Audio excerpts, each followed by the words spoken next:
Voici Quentin Spon. Aujourd'hui avec son frère, il se rend aux anciens abattoirs de la ville de Nice, rebaptisé le 109. Sur les traces des plus grands, ce haut lieu de l'art contemporain azuréen permet aux jeunes artistes de travailler dans des ateliers mitoyens. Un environnement propice à l'échange.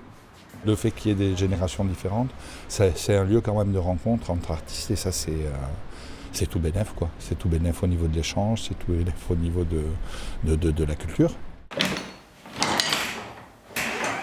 Quentin nous a ouvert les portes d'un univers bien caché. À la fin de ses études d'art, il remporte un prix de la ville de Nice qui lui permet d'obtenir son atelier. Il se fait rapidement connaître dans différentes expositions, notamment à Saint-Paul-de-Vence. À seulement 34 ans, il est professeur de dessin à la Villa Arson et à la Villa Thiol. Dans ma pratique de dessin, j'aimais bien être dans une forme d'immersion dans le dessin, me perdre un petit peu dans les détails.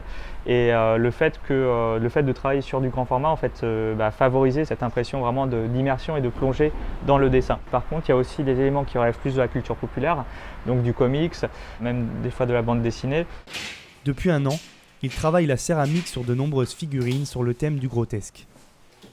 Il y décrit la montée du nationalisme dans le monde, et notamment aux États-Unis. Cette semaine, son frère jumeau, Mathieu, vient participer à la mise en place de cette installation. Habits, textures, il s'occupe minutieusement de détails avec un brin de nostalgie.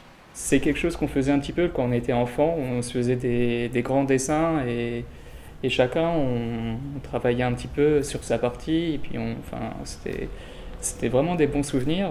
Et là ça me rappelle un peu ça, ce travail en collaboration, quoi. Un regard sur le monde, du sang neuf dans l'art contemporain, c'est la devise de l'atelier.